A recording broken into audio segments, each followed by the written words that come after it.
During times of war, armies are forced to consider any and all technologies and strategies, no matter how strange or unusual, as they seek to obtain an advantage over their enemies. This unending search for an edge on the battlefield has resulted in militaries enlisting animals into their ranks for thousands of years, using them for transport, communication, and companionship, while sometimes even deploying them directly into battle. With two sides engaged in a titanic struggle for survival, the Second World War took the weaponization of animals to another level, giving birth to some strange and often bizarre plans and projects, as each side desperately sought to turn the tide of war in their favor. Here are my choices for 5 of the most unusual ways animals were weaponized in World War II. Number 5. The DDay Paradox.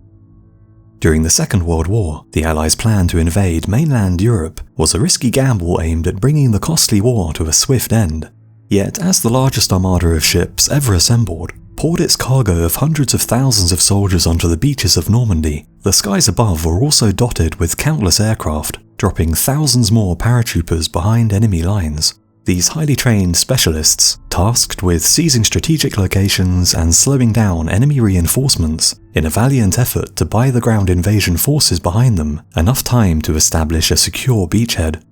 Yet with perhaps the very outcome of the entire war at stake, the German forces on the ground gazing nervously at the skies above would have been met with the surprising and unusual sight of not only men gliding down to engage them, but also dogs, as highly trained former pets, willingly leapt from the aircraft and independently parachuted down under a storm of anti-aircraft fire, ready to play their own unique but vital role in the liberation of Europe that would follow. The battalion who deployed these canine warriors, taking the phrase "let's slip the dogs of war" quite literally.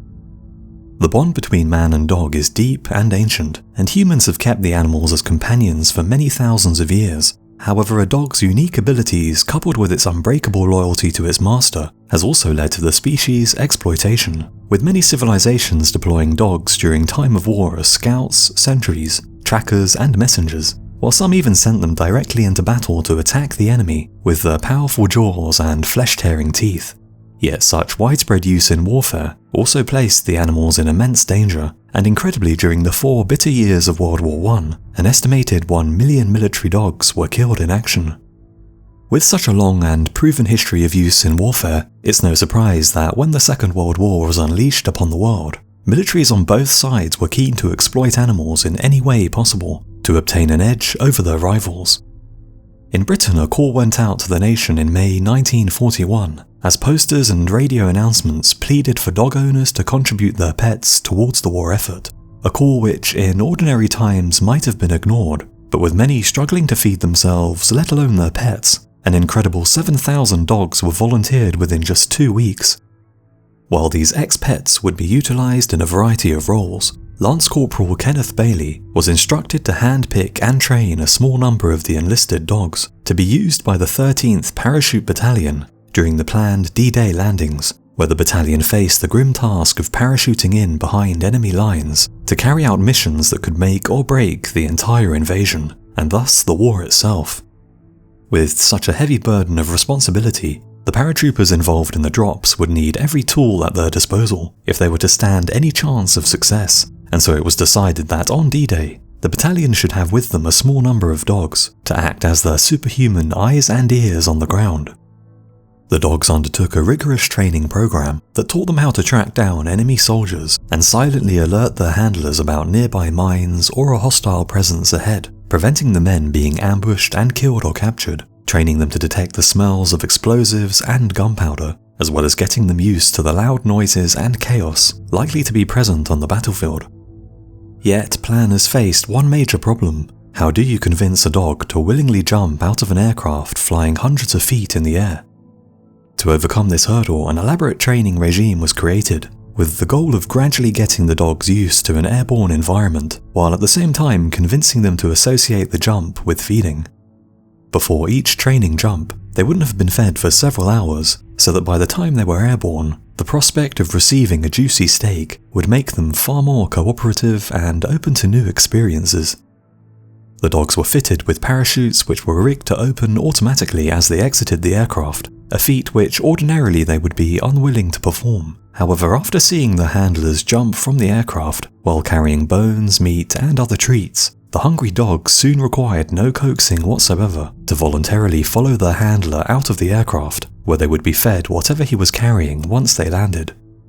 When D-Day finally arrived, these unusual paradogs jumped under the same chaotic and dangerous conditions as their human allies, dropping down under heavy fire, with many ending up tangled in trees or suffering terrible injuries from mortar and shell fire targeted at the landing zones. Yet despite such hazards, they performed their assigned roles undaunted, using their heightened abilities to sense danger, to sniff out landmines, booby traps, and enemy ambush teams shrouded in the surrounding darkness, as well as providing comfort and companionship to the stressed troops, especially during rest breaks, where the men could sleep soundly, safe in the knowledge that should any strangers approach, their canine comrades would alert them to the threat, and some sources even credit the Paradox with saving hundreds of Allied lives.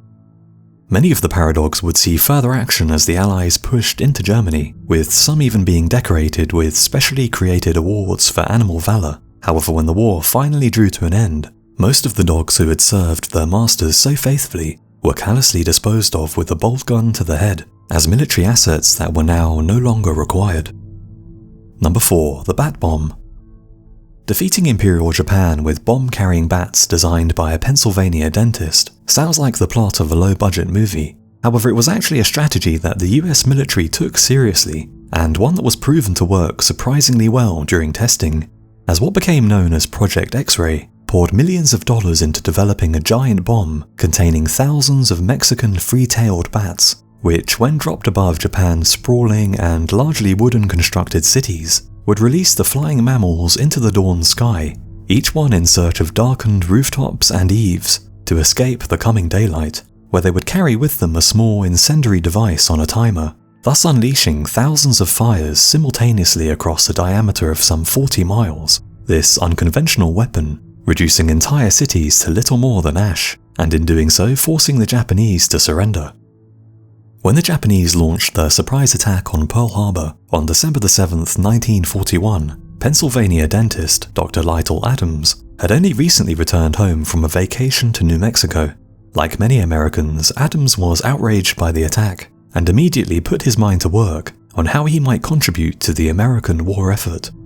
Recalling a part of his vacation, which involved a trip to Carlsbad Cavern, Adams was struck by the sight of millions of bats roosting in the caves and noted how keenly they sought out small darkened spaces in which to shelter during daylight.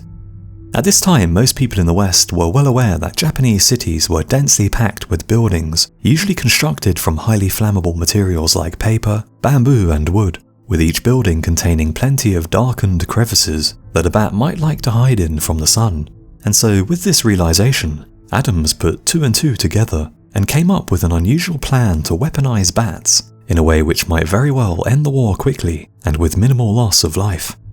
He drew up a detailed proposal and submitted it to the White House, where with the costly war threatening to drag on for many years, he found the authorities hungry for new ideas which might enable them to take the fight to the enemy by damaging their cities and economy. And in January 1942, President Roosevelt personally authorized further development of what was now known as Project X-Ray. The bomb design called for an outer casing to be constructed, which held 26 stacked trays, with each tray containing 40 individual compartments, each one housing a bat which had been put into hibernation by exposing it to cold temperatures. The inventor of military napalm designed a 1-ounce timed incendiary device which could be tied to the bats, while the Mexican free-tailed bat was the chosen species, thanks to its possession of 4 biological attributes which made them ideal for their assigned mission. Firstly, the bats could be found within the US easily and in huge numbers, with just a few known caves estimated to hold millions, enabling them to be sourced without trouble. Secondly, the bats were strong enough to carry items greater than their own body weight, making it possible for them to still fly even with the bombs attached. Thirdly, they could be put into hibernation easily by exposing them to the cold, making fitting them with bombs and transporting them a simple task, with no need to provide food or care, while fourthly, the bats flew in darkness and naturally sought out secluded places to hide in daylight, meaning that they would instinctively seek out small crevices in the roofs of the hundreds of thousands of buildings that made up a Japanese city, simultaneously delivering the destructive payloads. Dropped from a bomber at dawn, the outer casing would open and release the trays carrying the bats, which by now had awoken from hibernation. Free once again, the bats would disperse across a 40-mile radius, and as the sun began to rise, would seek shelter from daylight deep within the city's houses, barns, and factories, where they would rest until the incendiary devices attached to them ignited, beginning a simultaneous citywide inferno that the Japanese would be unable to cope with due to its sheer scale. The chaos and destruction unleashed made far worse by the fact that Japanese construction methods tended to favour highly flammable materials such as bamboo, paper, and wood, meaning that even just a few of the bat bombs finding their mark could cause fires to rage out of control, turning an entire city to ash in a single night. Testing conducted by the military proved that the idea could work, with one accident at an Air Force base in New Mexico demonstrating just how destructive the weapon could be. When armed bat bombs were accidentally released, the bats roosting under a giant fuel tank with explosive results that incinerated the entire test range, in a shocking example of just how efficient and destructive the strategy could be. More successful tests followed, however, with $2 million already spent and a working prototype unlikely to be ready before mid-1945, the decision was made to focus entirely on the Manhattan Project and the creation of a working nuclear bomb, which was already nearing completion, this new weapon being credited with ending the war, yet with an immense loss of life that Adams would later assert could have been avoided had his bat bombs been used instead, believing that these unusual weaponized animals could have brought Japan to its knees with minimal casualties. Number 3. The Antitank Dogs. Parachuting dogs on D-Day wasn't the only time that man's supposed best friend saw unusual action during the Second World War. Far away on the Eastern Front, the Soviets were also dabbling with new ways of using dogs in combat in a desperate attempt to swing the tide of battle in their favour, as the unstoppable German war machine relentlessly surged east. Facing superior tactics and weaponry, and with German forces rapidly approaching Moscow, a wide range of desperate measures were considered, as waves of millions of men were thrown against the enemy. Yet with such a large-scale sacrifice of soldiers proving ineffective, new tactics began to be developed, with one of the war's most unusual strategies being the mobilization and training of thousands of dogs to be used as mobile, living and breathing anti-tank weapons. The faithful canines taught to sniff out enemy armor and deliver their fatal payload of explosives underneath the panzers which were proving to be so formidable. However, while this plan to use dogs as mines might have seemed simple on paper, in reality things would not go as planned. Dogs had been approved for military use in the Soviet Union since 1924, when a training school was set up in Moscow to provide the Red Army with dogs that could perform a wide range of tasks, including everything from search and rescue to delivery of medicine and ammunition, mine detection, and even transporting injured soldiers on sleds. And 12 more schools would eventually be opened to keep up with demand, with 3 specializing in the concept of using dogs equipped with explosives to destroy enemy facilities, vehicles, and armored units. With the German invasion of the USSR in 1941, this idea of using dogs as mobile anti-tank weapons gained traction, as the Soviet army seemed incapable of halting the relentless German advance across the entire Eastern Front, as the superior German tanks spearheaded an invasion which threatened to swamp the entire country. Desperate for some way to counter these devastating waves of enemy armor, the training schools began churning out thousands of so-called anti-tank dogs, which it was hoped might prove to be an effective and low-cost, low-tech way of destroying enemy tanks and thus slowing down and even repelling the invasion altogether. The plan was relatively simple. As with the previously mentioned Paradox, hunger would be the primary tool used to coax the dogs into performing the tasks required of them. Those selected for training would first be denied food, and when they were deemed to be sufficiently starved, cooked meat would be placed on the underside of tanks, which the ravenous dogs would easily sniff out and quickly run towards. At first, the tanks were kept silent and still, so as not to frighten, but gradually more realism would be introduced by turning on the engines, then adding background gunfire and explosions, as well as other loud and disturbing noises that the dogs would likely encounter on a live battlefield. This detailed routine taught the dogs to associate the noisy, hulking tanks with food, so that in a combat situation, they would run underneath enemy armor without hesitation.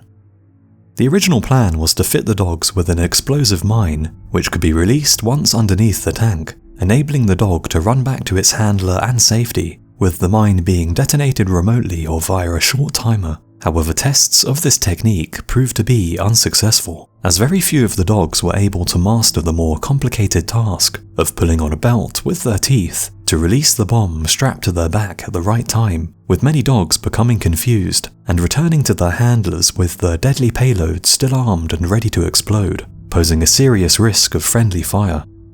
The decision was made to simplify the deployment process. However, in doing so, the dogs now became disposable. Each dog was fitted with a 26-pound bomb, connected to a spring-mounted wooden lever around 8 inches in height, which would be pushed down, causing the mine to detonate as the dog crawled under the tank, creating a massive explosion in the tank's least armored and most vulnerable area, either destroying or disabling the tank, but also killing the dog in the process.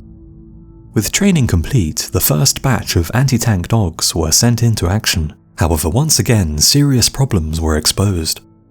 In order to save fuel, many of the animals had been trained using tanks, which were stationary with their engines idle, and so in combat they proved unwilling to run under any of the armoured monsters that were moving, either waiting alongside the tanks only to be picked off by German gunfire, or running back to their handlers, and often detonating their mines against their own side as they jumped into Soviet trenches.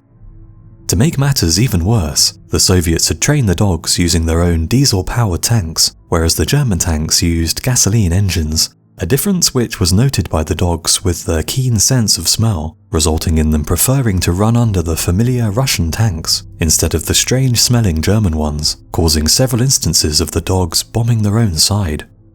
In fact, out of the first group of 30 anti-tank dogs, just 4 managed to detonate their payload anywhere near German vehicles, with 3 shot before they could find their mark, and another 6 exploding in Soviet trenches as the dog tried to return to its handler, killing and injuring several Red Army soldiers in the process. Number 2. Rat bombs. The British Special Operations Executive became well known for developing bizarre and outlandish weapons during World War II, including exploding gum, dynamite vegetables, and pipe daggers, with the organisation being the inspiration for James Bond and the plethora of strange gadgets he utilised. Yet in 1941, with Britain isolated from a German-occupied Europe, the SOE began work on one of the strangest weapons to date, which, despite sounding nothing short of ridiculous, actually had sound logic behind it, as experiments began on turning the commonly found rat into an explosive device that could cripple German industry and seriously hamper their war effort, wreaking havoc behind enemy lines without needing to risk precious manpower, which the besieged British could ill afford to lose. With the sudden fall of France in the summer of 1940, Britain found herself standing alone against Germany, a nation whose revolutionary military tactics had swept aside the armies of her foes and conquered much of the European continent. British forces stationed in France had proved unable to stem the lightning German advance and only managed to avoid complete annihilation thanks to the incredible evacuation effort at Dunkirk, which spirited away over 300,000 soldiers, a force which represented the core of the British military, and although a large portion of her army had returned home to safety, they had little realistic chance of taking the war back to the Germans anytime soon, instead forced to defend their island from a German invasion which now seemed inevitable. Yet Prime Minister Winston Churchill was unwilling to just defend and wait, and promised to take the fight back to the Germans. Yet with any conventional military assault on German-occupied soil little more than a pipe dream, what became known as the Special Operations Executive was set up in an effort to hit back at the enemy. This covert organisation, using a variety of unorthodox weapons, gadgets and strategies to help European resistance movements carry out sabotage and subversion against occupying forces. This desire to go on the offensive ushered in the development of a whole slew of weapons that on the surface sound nothing short of bizarre, but upon closer inspection were surprisingly effective, with one of the most unusual of these being the exploding rat. So as not to draw any suspicion or unwanted attention, SOE agents posing as scientists obtained hundreds of rodents which they claimed they needed for experimentation, and in secret began work on this strange but potentially lethal device, first skinning the dead rats, then stuffing the hollow carcass with explosives. The idea was to supply resistance fighters across Europe with these explosive-filled rats, which the agents on the ground would discreetly drop on the floor near boiler rooms and furnaces, at factories, power stations, and other German-occupied facilities across the continent. When these seemingly innocent and commonly found dead rats were discovered, they would usually be disposed of by being thrown into the nearest fire, which could cause the explosives hidden inside the rat carcass to detonate. Yet, although the amount of explosives that could be hidden inside the rats was relatively small, it was theorized that the subsequent explosion could be big enough to penetrate the highly pressurized boilers, triggering an even larger explosion that would cause extensive damage, or perhaps even completely destroy the facility. If these rat bombs could find their way into every armaments factory and power station used by the Germans, the resulting chaos would seriously hamper the war effort, perhaps even altering the outcome of the entire war. Despite such high hopes, the explosive rats never saw real-world use after the first shipment to resistance fighters was intercepted by German agents. However, incredibly, the dead rodents still fulfilled their original purpose of disrupting the German economy. Fearful that thousands of the simple yet effective bombs had already fallen into the hands of the resistance, the Germans wasted vast amounts of resources conducting a lengthy continent-wide search as facilities were scoured for the weaponized rodents, just in case one of the bombs had found its way inside, leading the SOE to conclude that the operation had caused the enemy more trouble than if the rats had actually been used for their original purpose. Number 1. Project Pigeon. The idea of putting pigeons in control of a 1,000-pound bomb would ordinarily be dismissed as an irresponsible recipe for disaster. However, with the United States in a fight which could spell doom for the entire nation, any idea that might give them a tactical edge was being considered, and in an era before GPS and laser-guided technology, a serious attempt was actually made to develop a pigeon-guided bomb, whereby the common pigeon's impressive eyesight, trainability, and tendency to stay calm under pressure would be taken advantage of to enable missiles and bombs to more accurately find their targets, placing as many as 3 of the birds inside the nose cone of bombs, where they would guide them to their chosen target by furiously pecking at display screens with their beaks, utilizing an early precursor to the modern touchscreen technology so commonly used today in phones, tablets, and laptops. During the Second World War, bombing accuracy was measured in miles, with most falling far away from their intended targets, causing widespread collateral damage, as well as wasting vast amounts of desperately needed military resources. In an age before the invention of precise laser targeting and GPS, massive bombing fleets containing hundreds or even thousands of bombers flying in formation were used to carpet bomb a location in order to ensure that just a small number of enemy targets were destroyed. Unsurprisingly, the Air Force was hungry for a way to increase bombing accuracy, as doing so would mean that less bombers would be required per mission, enabling them to use their limited resources to hit greater numbers of targets, and therefore obtain a massive military and economic advantage over their rivals. But at a time when the first computers were massive, inefficient contraptions, such a goal seemed to be far out of their reach. However, when the noted behaviorist B.F. Skinner came forward with a bizarre plan to use live pigeons as the guidance system for massive 1,000-pound bombs, rather than simply laughing him out of the room, he was given the green light to pursue his unusual but potentially world-changing idea.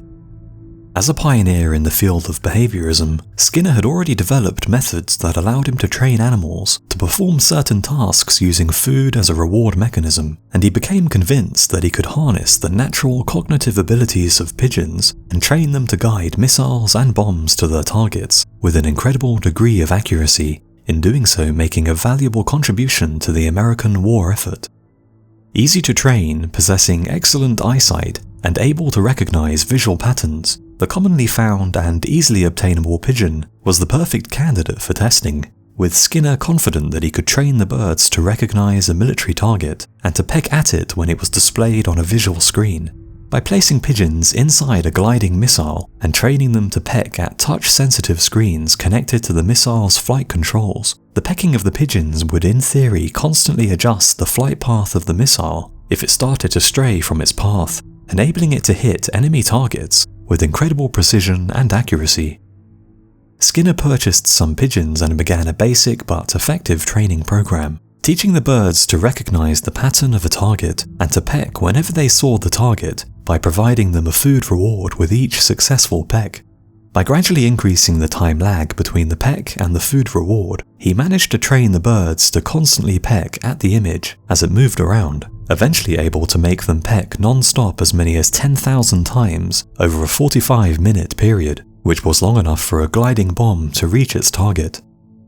When inside the bomb, the pigeons would face a primitive version of a touch screen onto which a magnified image of the ground below was projected. When they saw the target they had been trained to recognize, they would begin pecking at it, the constant contacts with the screen sending electrical signals to the bomb's guidance system. Should the bomb begin to stray off target, the image would move from the center towards the edge of the screen, causing the pigeons to track this movement with their beaks, a change that built-in sensors would register, causing the bomb to steer back towards the intended target, the pigeons constantly realigning the bomb as it fell towards the ground, enabling it to score an accurate hit, but killing the kamikaze pigeons in the process. Skinner secured funding from the military, and early testing proved his theories correct, with the pigeons rarely missing their targets. However, perhaps nervous at the idea of entrusting dangerous weaponry to birds and believing that the money could be better spent elsewhere, the plan was scrapped in favor of other projects deemed more promising, and despite the project being looked at again by the Navy in 1948, the dawn of computer-guided systems would finally render the idea of using animals in this way obsolete. So, those are my choices for 5 unusual ways animals were weaponized in World War II. Let me know your thoughts in the comments below, and I'll see you again soon.